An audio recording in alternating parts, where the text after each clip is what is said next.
मेरा माननीय मंत्री जी से एक सीधा सा सवाल है, सीधा सा जवाब लेने की उम्मीद करता हूं कि क्या कोई इस प्रकार का प्रपोजल है कि किसानों की कर्ज माफी के लिए एक व्यापक फ्रेमवर्क बनाया जाए ताकि नॉन इंस्टीट्यूशनल लेंडर्स पे उनकी डिपेंडेंस खत्म हो सके। Thank you sir. मंत्री जी कह रहे हैं सिंपल सवाल पूछा है, मैं सिंपल जवाब दे रहा हूं। माननीय सभापति महोदय, हमारी जो योजना है, मोदी जी की सरकार बहुत दूरदर्शिता से काम करती है। हम उत्पादन बढ़ाएंगे, उत्पादन की लागत घटाएंगे, उत्पादन का उचित मूल्य देंगे, फसल में अगर नुकसान हो तो उसकी भरपाई प्रधानमंत्री फसल बीमा योजना के द्वारा करेंगे। हम कृषि का विविधीकरण करेंगे, प्राकृतिक खेती की तरफ ले जाकर किसानों की आय इतनी बढ़ाएंगे कि बार बार वो हाथ कर्जा माफी के लिए मांग करने की स्थिति में नहीं होगा। हम आय बढ़ाने पर विश्वास रखते हैं माननीय सभापति महोदय, ये सरकार निरंतर उसके लिए काम कर रही है। Shri Jairam Ramesh, fifth supplementary. Sir आज कई किसान संगठन संसद मार्च कर रहे हैं। प्रश्न पूछिए। कई किसान संगठन संसद मार्च कर रहे हैं। जयराम जी,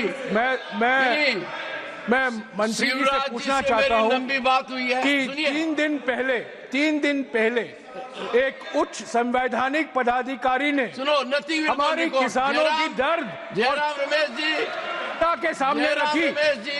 मैं मंत्री जी से पूछना चाहता हूं कि अधिकारी के टिप्पणियों का उन्होंने संज्ञान लिया है और उनकी क्या राय है एमएसपी को लेकर, जो उस संवैधानिक पदाधिकारी ने एमएसपी को लेकर। उसके पहले मैं बता दूं, माननीय मंत्री जी मेरे साथ थे, जाते समय भी थे, आते समय भी थे, और मैंने माननीय मंत्री जी के कहा और मैं आश्वस्त हुआ कि जिस आदमी की पहचान देश में लाडले के नाम से थी, वो किसान का लाडला होगा, और मैं पूरी तरह आशावान हूं। और ऊर्जावान मंत्री अपने नाम के अनुरूप शिवराज ये कर दिखाएंगे। जयराम रमेश जी से मुझे उम्मीद थी कि वो कोई प्रश्न पूछेंगे, किसान को बड़ा अच्छा लगता यदि अगर एक बार भी एडजमेंट मोशन आता। आया नहीं। शिवराज जी बोलिए। माननीय सभापति महोदय, और आज मैंने आपका नामांकन कर दिया किसान के लाडले। प्रणाम आपको। बोलिए। माननीय सभापति महोदय, आदरणीय जयराम रमेश जी का मैं बहुत आदर करता हूं। उन्होंने पूछा है कि एमएसपी के बारे में उनकी राय, मेरी राय क्या है। बहुत पवित्र राय है। हम 50% लागत का 50% से ज्यादा मिनिमम सपोर्ट प्राइस तय करेंगे और खरीदने का भी काम करेंगे। आपने नहीं खरीदा, मैं एक एक आंकड़ा पढ़ के बता सकता हूं। कांग्रेस की जब सरकार थी, कभी एमएसपी पे आपने खरीद नहीं की।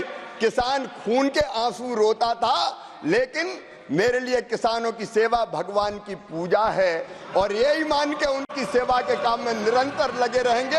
एमएसपी पर किसानों को उत्पाद खरीदा है और अब भी पूरा उत्पाद खरीदेंगे, और एक दिन में 2 दिन का काम करेंगे। और आपने जो अपेक्षा व्यक्त की है, मेरी कोशिश रहेगी संपूर्ण सामर्थ्य और क्षमता झोंक के काम करके अपने किसानों की सेवा कर सके और कृषि के परिदृश्य को और बेहतर बना सके। विकसित भारत का संकल्प लिया है प्रधानमंत्री नरेंद्र मोदी जी ने, उसी का एक रोड मैप कृषि में भी हमने बनाया है, उसको पूरा करने में कोई कसर नहीं छोड़ेंगे।